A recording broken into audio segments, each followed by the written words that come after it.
Здравствуйте, уважаемые телезрители! В студии Арифа Кабба мы вновь собрали для вас самые важные события и тенденции вокруг Абхазии. Все, что актуально на данный момент, что касается нас прямо или косвенно, или влияет на имидж республики. Итак, начнем.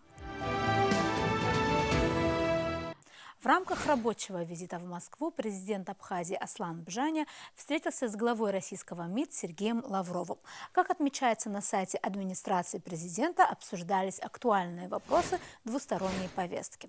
Была дана позитивная оценка признанию Республикой Абхазия, Донецкой и Луганских народных республик. Обсуждались также торгово-экономические и другие связи в сфере взаимоотношений двух государств.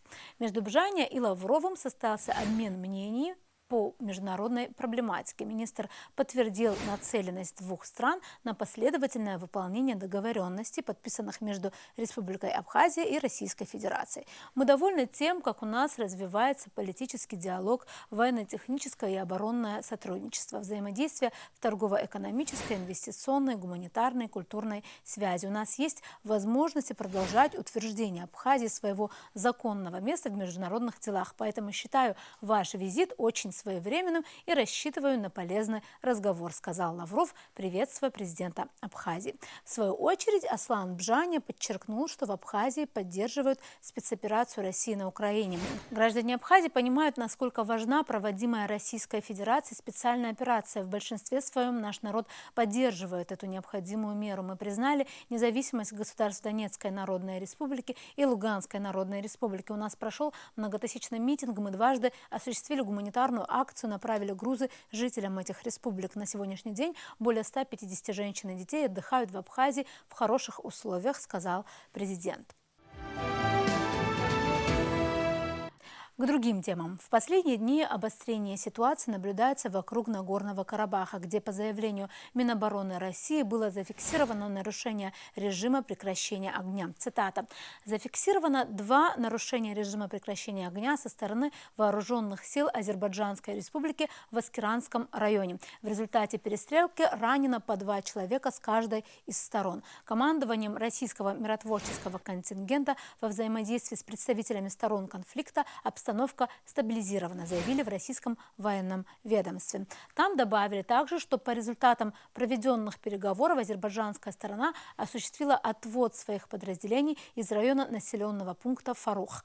Накануне в Минобороне РФ сообщили, что с 24 по 25 марта военные силы Азербайджана нарушили положение трехстороннего заявления лидеров России, Азербайджана и Армении от 9 ноября 2020 года и вошли в зону ответственности российского миротворческого контингента на территории Нагорного Карабаха и выставили наблюдательный пост. В российском ведомстве утверждают, что было нанесено 4 удара беспилотником по подразделениям вооруженных формирований Нагорного Карабаха в районе населенного пункта Фарух. Россия направила Азербайджану призыв отвести войска. Стоит отметить, что Азербайджан назвал заявление Министерства обороны России о том, что азербайджанская армия вошла в зону ответственности российских миротворцев в Нагорном Карабахе и нанесла удары с беспилотников, не отражающими действительности. Азербайджанская сторона отрицала, что нарушила условия заявления. Напомним, что конфликт между Арменией и Азербайджаном обострился в сентябре 2020 года. В ночь на 10 ноября лидеры России, Армении и Азербайджана объявили о прекращении боевых действий в Нагорном Карабахе и заключили трехстороннее соглашение. Согласно документу, под контроль Баку перешли районы, входящие в так называемый Карабахский пояс безопасности. Также Ереван передал Баку стратегически значимый город Шуша или Шуши. О том, почему вновь тлеет конфликт в этом регионе и можно ли считать его разрешенным, мы поговорили в интервью с политологом Бесланом Хакобом. Беслан Алексеевич, расскажите, пожалуйста, с чем, на ваш взгляд, связано нынешнее обострение ситуации в Нагорном Карабахе?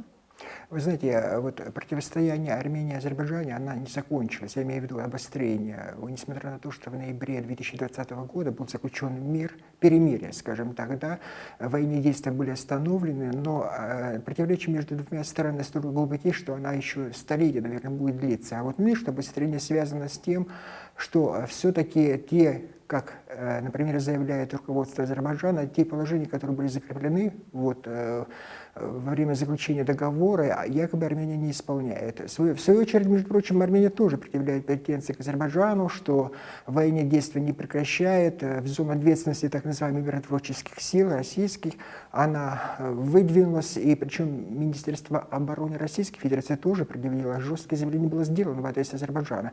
Понимаете, самое главное, в чем проблема? Казалось бы, военные действия остановлены. Казалось бы, какие-то возможности, шанс появился построить мир в этом регионе, но противоречия настолько глубокие, претензии друг к другу, особенно это касается, между прочим, даже положений, зафиксированные вот в ноябре 2020 года, имеют разные прочтения между двумя сторонами. Например, Азербайджан говорит, что те транспортные коммуникации, которые должны быть разблокированы, они должны быть исполнены до конца. А Армения предъявляет претензии, что там нет, например, такого пункта, как так называемый самый болезненный сегодня, это так называемый Зангезурский коридор, это в Сюникской области Армении, что там такого нет, такой детализированного, такой фиксации нет, что есть общее такое, знаете, положение, что транспортные коммуникации должны быть разблокированы. Вы знаете, вот такие разные прочтения, которые имеют место, они приводят к обострению. Это касается, между прочим, и со стороны Армении, и со стороны Азербайджана. В таких случаях, когда претензии кому предъявляют? Прежде всего к третьей стороне, к внешним силам, прежде всего Российской Федерации, которая проводит, кстати, впервые в этом регионе миротворческую деятельность. Поэтому противоречия, они настолько глубокие, что, наверное, такого крупного масштабного военного столкновения, наверное, не будет. Учитывая события, которые происходят вокруг нас сегодня, да, учитывая кризис в Украине, вряд ли Россия позволит. Но факт остается фактом, что обострение имеет место, надо как-то перевести все это состояние к тому, чтобы начать все-таки еще раз новый этап переговорного процесса, чтобы умиротворить стороны. А как вам кажется, могла ли ситуация быть спровоцирована военной операцией России на Украине и повлияло ли это на ситуацию в Нагорном Карабахе?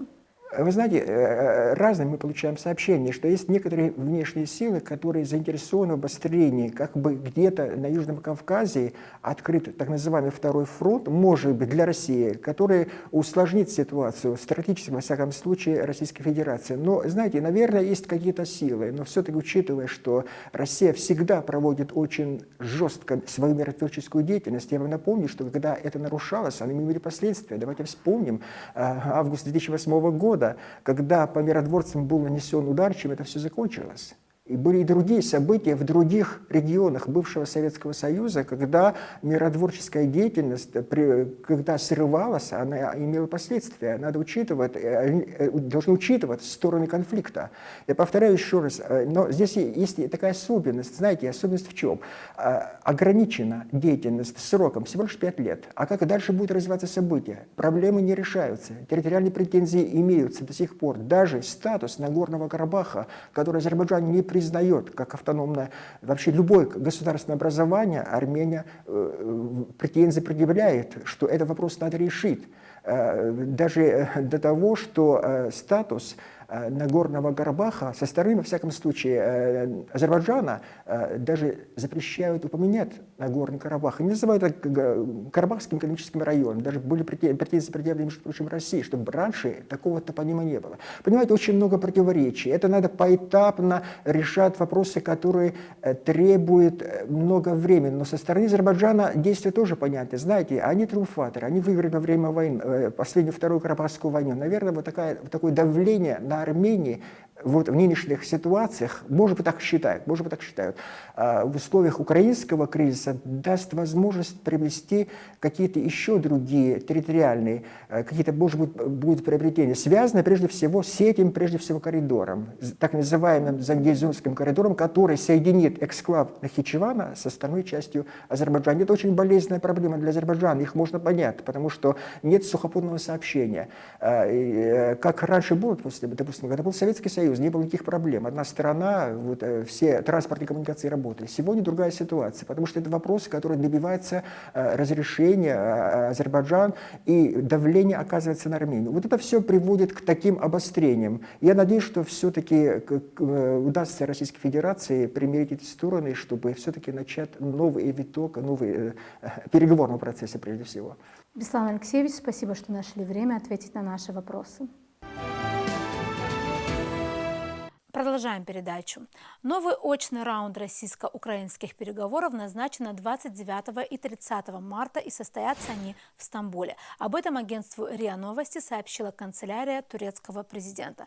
Президент Турции Таyyip Эрдоган и президент России Владимир Путин в ходе переговоров по телефону договорились, что следующая встреча переговорных команд России и Украины состоится в Стамбуле, говорится в сообщении канцелярии Эрдогана. Отмечается, что президент Турции призвал к прекращению огня в зоне конфликта на Украине. Он подчеркнул необходимость скорейшего установления мира между Россией и Украиной и улучшения гуманитарной ситуации в регионе. Ранее в воскресенье глава российской делегации Владимир Мединский сообщил, что Россия и Украина проведут новый раунд очных переговоров 29-30 марта. Основные требования России на переговорах включают в себя нейтральный статус и гарантии безопасности Украины, ее демилитаризацию и денацификацию, а также признание Крыма и Донбасса. По мнению российской стороны, все эти пункты должны быть зафиксированы в комплексном договоре.